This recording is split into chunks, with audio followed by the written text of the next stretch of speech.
அவ்வளோ பசங்களா, இந்த கொஸ்டினை நம்ம work done by the applied force கண்டுபிடிக்க போறோம். என்ன கொஸ்டின் அப்படின்னா, இந்த பாடியோட மாஸ் m, அங்க அப்ளை பண்ற ஃபோர்ஸ் வந்து F. அந்த Fனால என்ன ஆகுதுன்னா அந்த பாடி d அளவுக்கு டிஸ்பிளேஸ் ஆகுது. அப்படி சொல்லிட்டு அவன் என்ன சொல்றான்னா, இங்க ஒரு கோஎஃபிஷியன்ட் ஆஃப் ஃபிரிக்ஷன் இருக்கு, அதோட வால்யூம்னு சொல்லிட்டாங்க. இப்போ work done by the applied force கேக்குறாங்க. அந்த ஒர்க் டனோட ஃபார்முலா எழுதலாம்ல, work done is equal to Ft cos θ. அப்போ இங்க F க்கும் டிஸ்பிளேஸ்மென்ட் இருக்க ஆங்கிள் நம்ம தீட்டா, அங்க தீட்டா இருக்கு, அதனால cos θ எதுவுமே பண்ணாதீங்க, அப்படியே வச்சுக்கோங்க. இப்போ என்ன என்ன வேணும் அப்படின்னா, எனக்கு d cos θ தான் இருக்கு, ஆனா என்னடான்னா எனக்கு இந்த F ஓட வேல்யூ எனக்கு தெரியல. அப்ப F ஓட வேல்யூ தெரியணும்னா ஃப்ரீ பாடி டயகிராம் போடுங்க. முதல்ல என்ன ஆகும், கிராவிடேஷன் ஃபோர்ஸ் இந்த பாடி மேல ஆக்ட் ஆகும் mg. இது ரெண்டும் கான்டாக்ட்ல இருக்கிறதுனால நார்மல் ரியாக்ஷன் என்ன ஆக்ட் ஆகும்.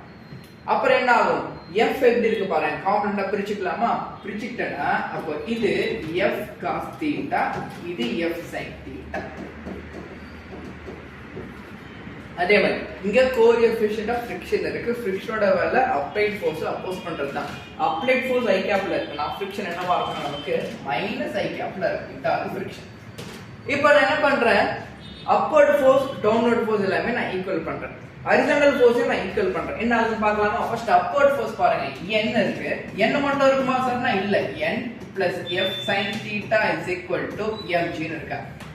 ஹாரிசாண்டலா பாக்கும்போது f cos θ is equal to f ன்னு இருக்கு. இப்போ f ஓட ஃபார்முலா நமக்கு f cos θ is equal to mu ன்னு எழுதிக்கலாமா.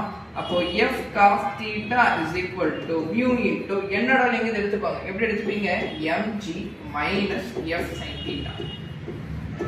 அப்போ f cos θ is equal to mu mg minus mu f sin θ.